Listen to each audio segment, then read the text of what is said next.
Hey, real estate rock stars, welcome to the whole enchilada of real estate investing, the only podcast that serves up the full feast of street smart strategies to build wealth and take control of your financial future. I'm Lou Brown, and I've been in the real estate game since 1976, so I've learned how to make the whole plate worth it. Each week, I'll be dishing out creative financing hacks and proven systems that help investors build multi-million-dollar businesses. No fluff, just the good stuff straight from the source. Ready to dig in and start making deals? Let's get to it. Welcome, everyone, to another installment of the whole enchilada of real estate investing. I'm so excited today to bring you someone who has created for herself an amazing past, an amazing future as well, and something that I think you guys are going to have some great takeaways. So get ready to take a lot of notes, because we're going to hear today from Prudence Zhu, who's going to give us some guidance on financial planning and financial success. Prudence, how are you? I'm doing phenomenal. Thank you. Thank you, Lou. Fantastic. Well, tell us a little bit about yourself. Sure.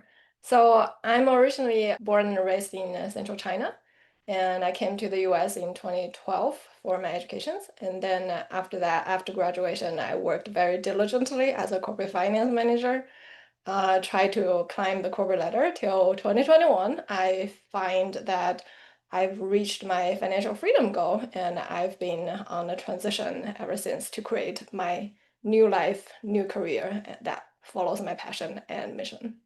Well, we love financial freedom, and I think everyone is listening today with the same goal in mind, that financial freedom is a place to be. And what does financial freedom mean to you?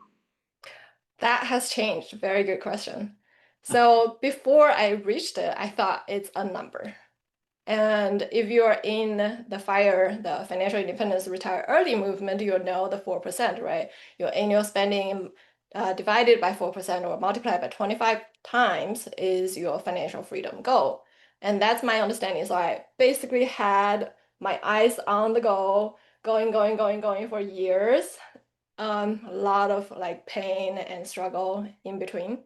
As I think back, like that's now financial freedom is just to, live your value and know there's resources with the under your name and not under your name, which is actually even bigger that you can use to live a fulfilled life and a happy life. That is so beautiful. And one of the things I teach in my classes is you want to go anywhere you want, anytime you want, stay as long as you like, and buy anything you want. And when you're in that position, you don't have to worry about price tags. You don't have to worry about, do I have the funds for this? You're just in a position to enjoy life. So it sounds like you arrived at that place called life enjoyment, and that's such a beautiful thing. And I really appreciate your sharing the evolution of the thought patterns on financial freedom and success, because definitely you're correct about that, that as we have these passages of decades, we go into another decade and we start to see things differently. And by the way, you've got a future ahead of you. you're, you're going to also have that pathway of seeing things differently in the future as well. So I love the thought pattern around that. Now, tell us, what did you do with the evolution of information and the insights that you were having? Yeah, so nowadays I primarily focus on helping other people understand the bigger picture, and like putting more values around their financial plan. Like I really like what you said, like financial freedom is the financially stress-free. You don't have to worry about limitations. But the way we get there is a little bit nuanced. It's identifying what's most important to you and put your resources concentrated in that area. And that can cut away all the noises and all the distractions or misleading information. In Mhm. a sense that that is the direct and most immediate path to a financial success. So, someone that is in the in the world today and they want to arrive at that number, what would your latest advice be? I would say make sure you're on the right path and enjoy the journey. It's Hmm. not going to be fast, but you will get there. So, how do they find the right path to get on? Yeah, so I'm in a community that's called like ESI. E stands for earning, S stands for saving, and I stands for investing. So at the end of the day, it's all about, earning as much as you can, saving sufficiently, and investing smartly. Mhm. Right. So, in other words, go through that financial sacrifice period, right? Don't buy everything you get your hands on. Put things off till a later time when you can actually pay cash for it. That's some of the thought pattern that I share with folks when they're on that journey. Yeah. Yeah. So most recently I got a new designation, which is a certified financial therapist. And so I agree with everything you say. I would put just a little bit of nuance there. Because when I coach my clients, same thing. Like when we talk about, deferring a gratification, like delaying gratification and think about, what it could be down the road, we also pay attention to the energy. If that idea is limiting your energy, then we want to avoid that. If it is exhilarating and motivating, then of course, 100%. So Yes. we just need to keep that in mind. Because a lot of times, if we limit ourselves too long, we might just get an outburst of uncontrollable spending, which I also see in my clients. So we just want to be, stay on course and be sustainable because it's going to be a journey. It's not a sprint. It's a marathon, not a sprint. I agree. And, one of the things you said is energy. And I believe in not only return on investment, but return on energy. And one of the reasons I love real estate is because of that very thing that we have so much control over our time, so much control over our energy, and that we can invest energy today that produces an income forever. And Hmm. one of the things in our world is helping deserving families end up with home ownership. We become the bank for them.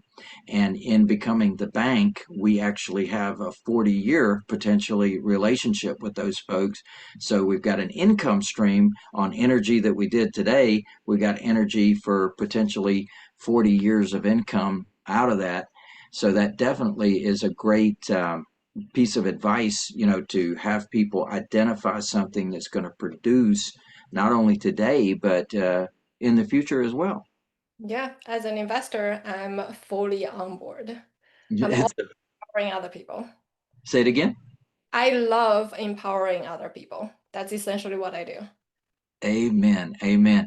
And one of the things that empowers people is resonance, right? If it resonates, is this something that draws me? Is this something that makes me excited and want to participate in it and be able to make a difference in the world? What are the type of investments that you recommend people get involved in? Without knowing their personal background and their interest and tolerance level, I don't give a recommendation, but just sharing my personal experience, so I definitely get the 401k match from a company and optimize on the company benefits such as, health insurance and flexible spending account, savings account, and all that, as well as retirement account. And I also save extra so that I can have, say down payment or some joy money because I like to travel. And I have family back in China, so I do want to, plan out time and money to make that happen. If they come to see me, I want to treat them. If I go back to see them, I want to bring gifts, things like that. So I am very intentional on where I spend money.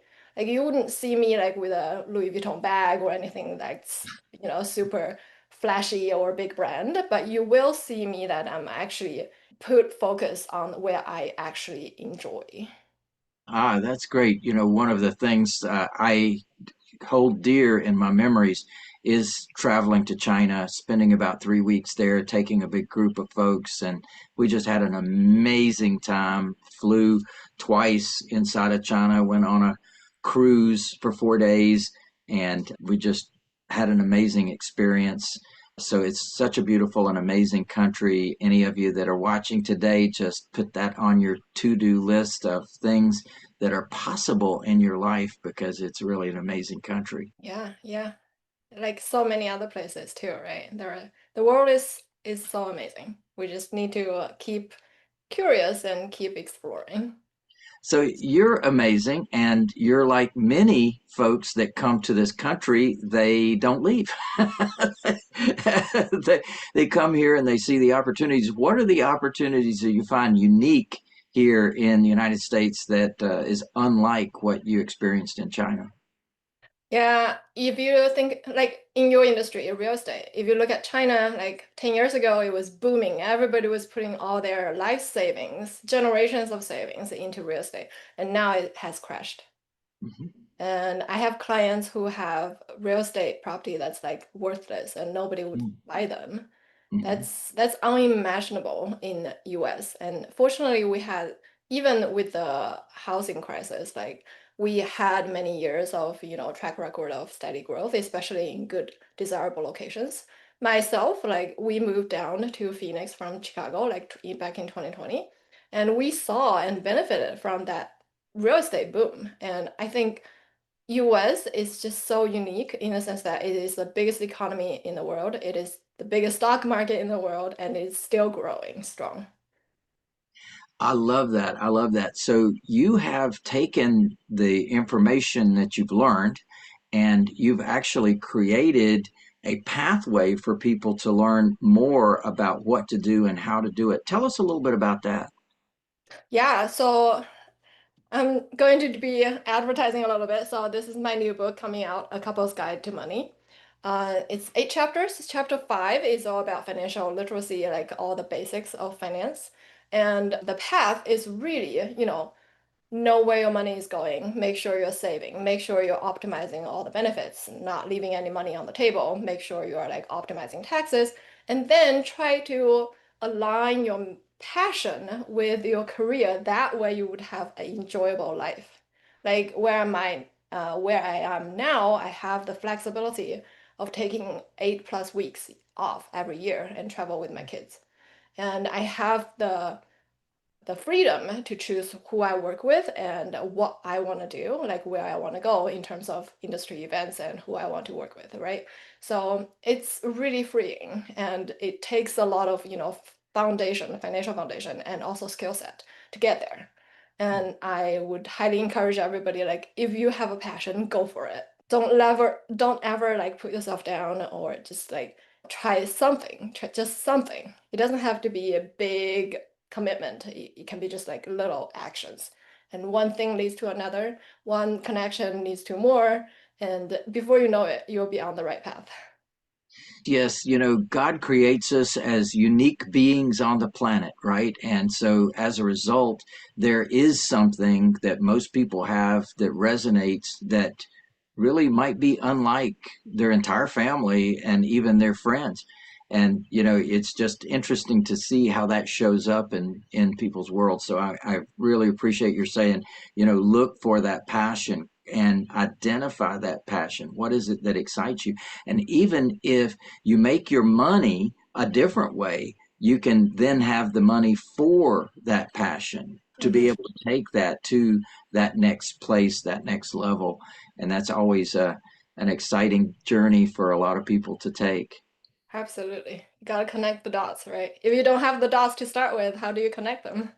Right. So, someone that's listening to you, what would be your first advice for them? Where are they and where do they want to go? Where are you? We got to figure out where that foundation is, right? What are we working with?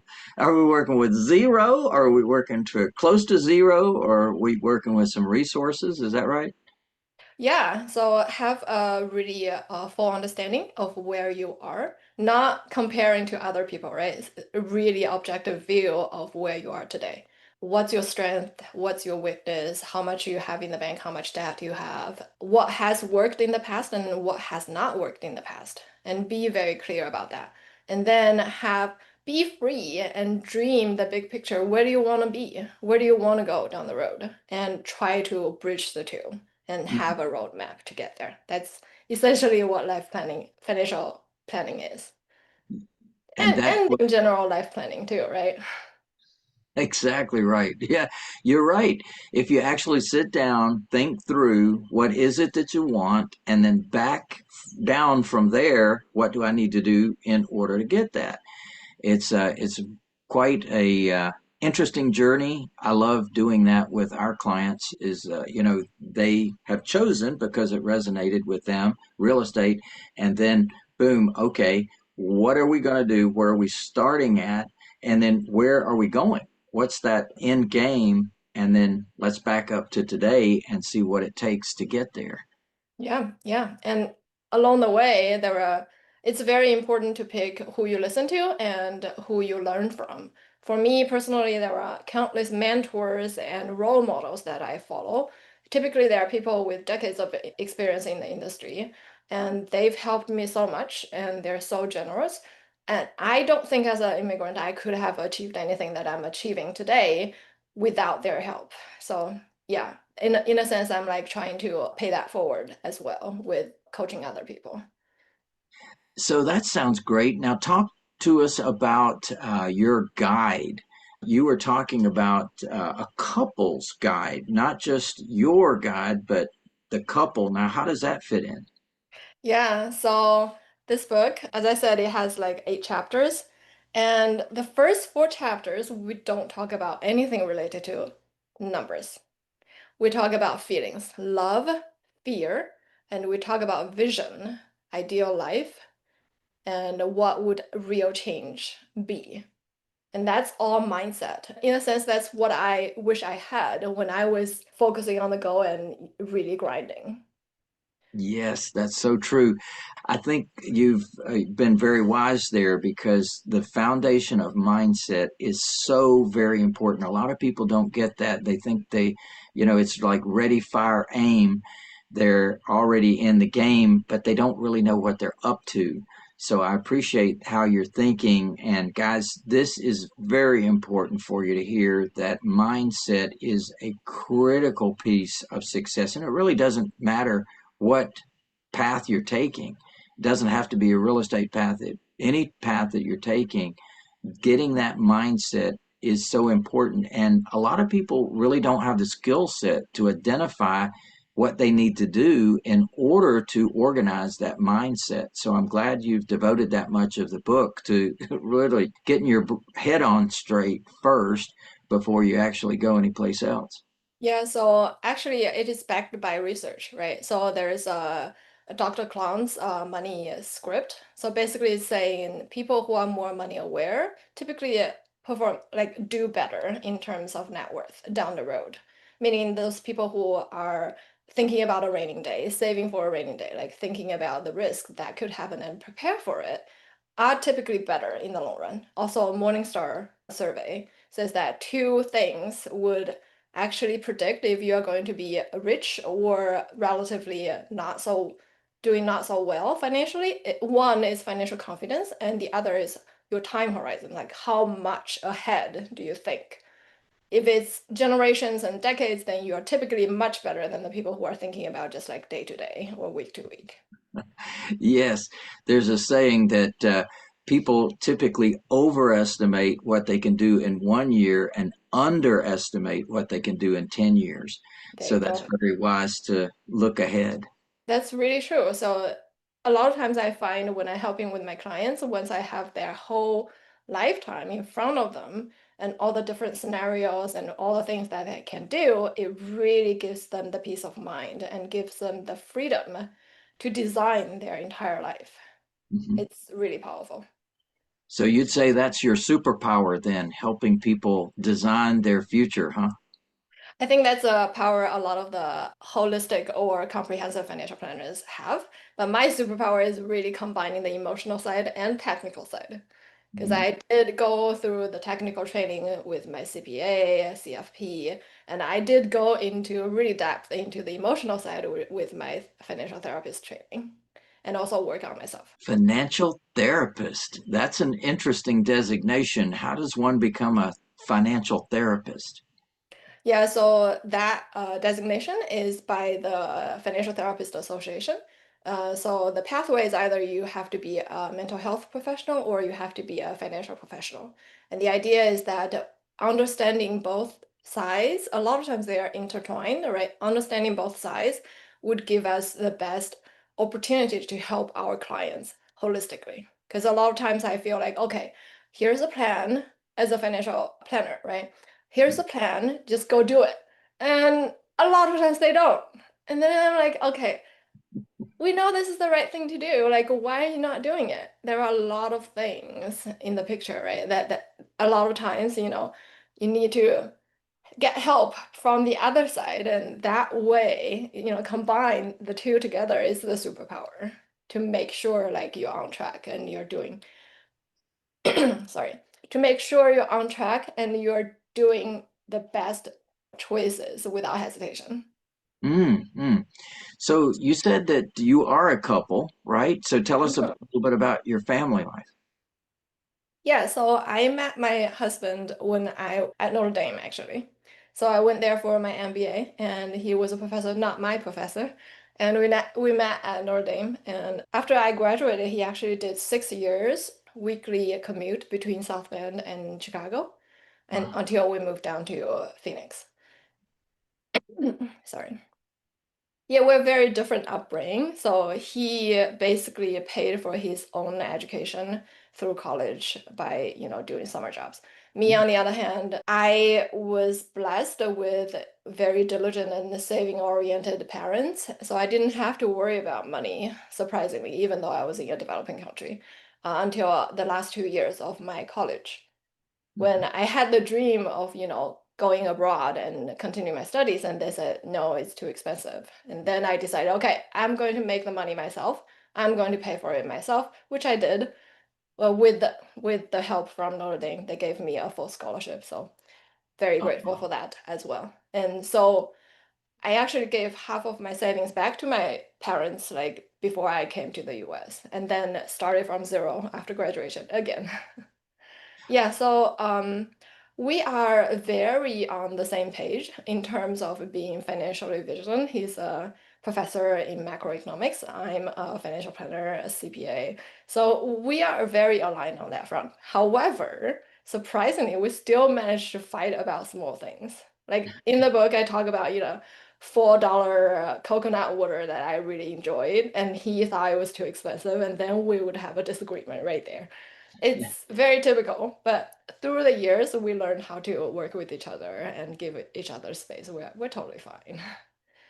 Great. I have spoken at Notre Dame, and in fact, we are involved with a group there in Notre Dame related to trusts, and that's another aspect of what I teach is land trust, personal property trust, living trust, and what we call the elite trust.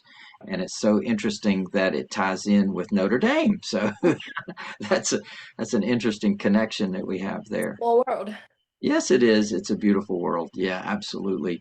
So, someone that is looking at what their future is going to be. Now, you mentioned to me that you have like a 7-step plan. How does that work? Yes. So it's coming back. So basically, the 7-step plan is basically the first 7 chapters of this book.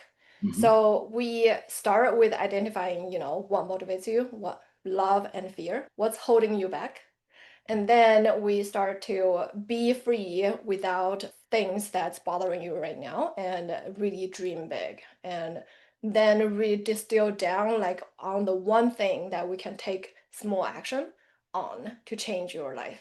Hmm. And then it's the 4 steps already. And then the fifth step would be, having the knowledge to pair that action with actual tested and evidence-based guidance in order to be meaning financial literacy, financial habits, and financial planning, which gives you the holistic picture of your view.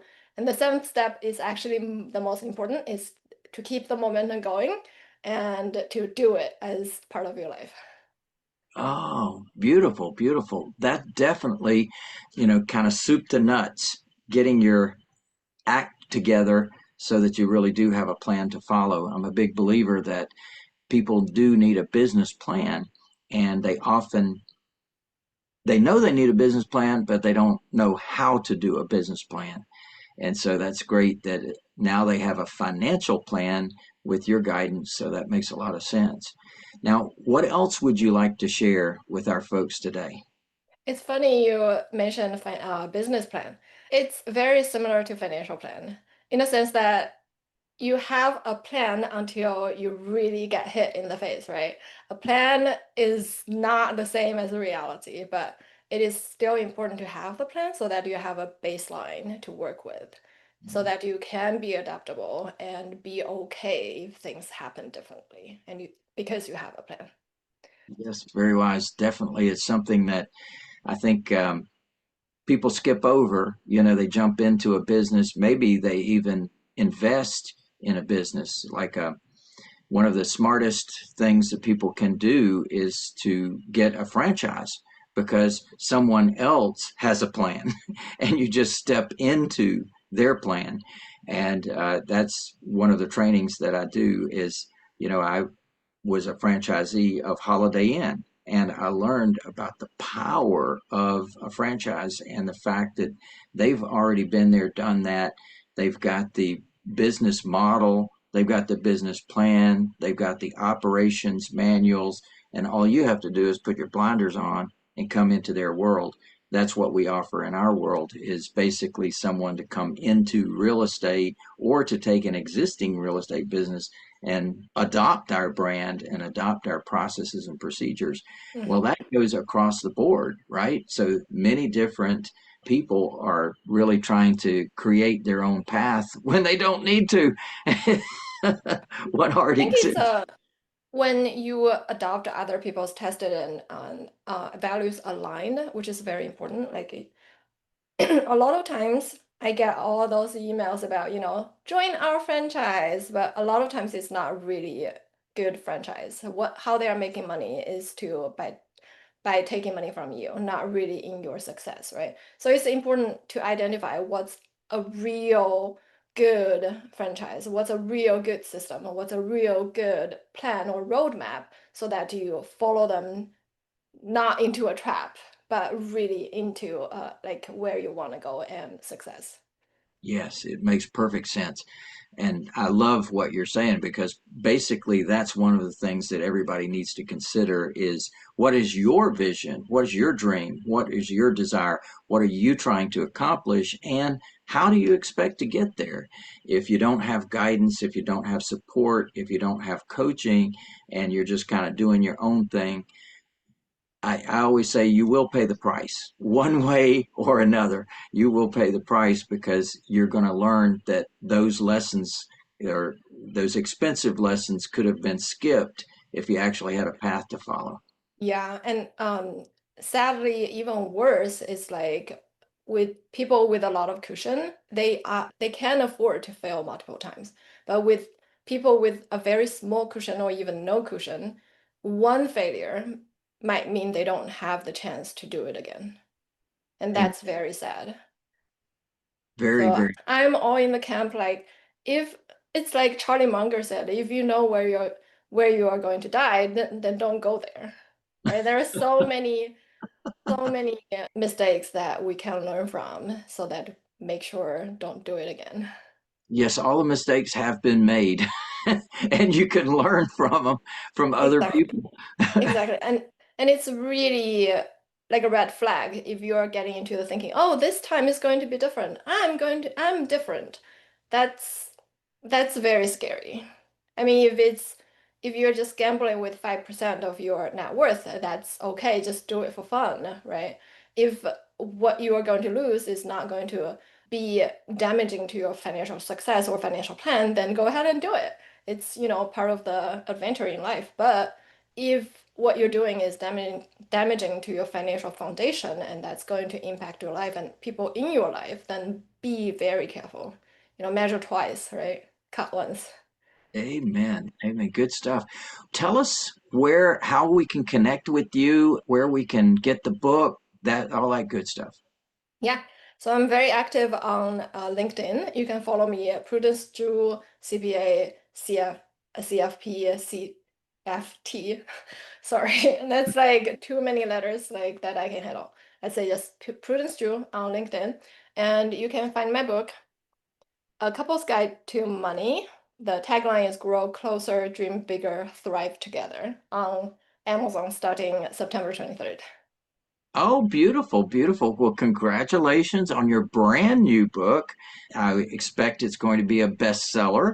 So we're glad to have you here at this beginning stage for launching the book. And congratulations that you have enough background, experience, knowledge, and success to be able to write a book as well. I'm an author of 4 international bestsellers, so definitely it's a wonderful journey, an exciting journey. So welcome to the world of authorship as well. Yeah, I love this community. I've got so much out of this community and the process of writing my book. Yeah. How about that? That's a lot of fun. Thank you for joining us today, Prudence. You're amazing. And definitely, I think we will connect again in the future. We'll be looking forward to your success and the journey that you're on. Do you have anything you'd like to finish with? Yeah, thank you. Thank you for this opportunity and letting me sharing everything. And I do want to say like one of the my biggest and first investment was a real estate. And it might be inspirational for other people. So the deal we had was a 2 flat. And we lived on the first floor and rented out the second floor. And that's how we were able to save 40% of our income for years and years, even with kids. And if You, you're saying like, what's the secret sauce? ESI, right? Make sure you're making money, make sure you're saving enough, and make sure you are investing wisely. Brilliant, brilliant. Well, thank you for sharing that for sure. And I'm glad you've got a bit of experience in real estate in there because that definitely is a big part of a lot of people's investing journey and really being able to have the long term benefits that do come from long term real estate.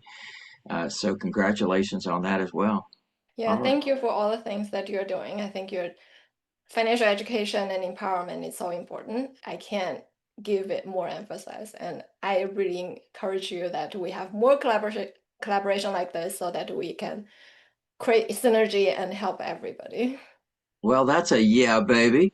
All right, congratulations, and we will see you again soon. Thanks, everybody, for joining us for another edition of the whole enchilada of real estate investing. We will see you soon. Yeah, baby. Thank you. Thanks for tuning in to the whole enchilada of real estate investing. I hope you're feeling ready to take your investing game to the next level. If you're serious about building wealth, you won't want to miss the Millionaire Jumpstart. It's a 3-day live event that's perfect for any level of investor. Whether you're just getting started or you're looking to scale, this can be one of the final steps of making real wealth happen.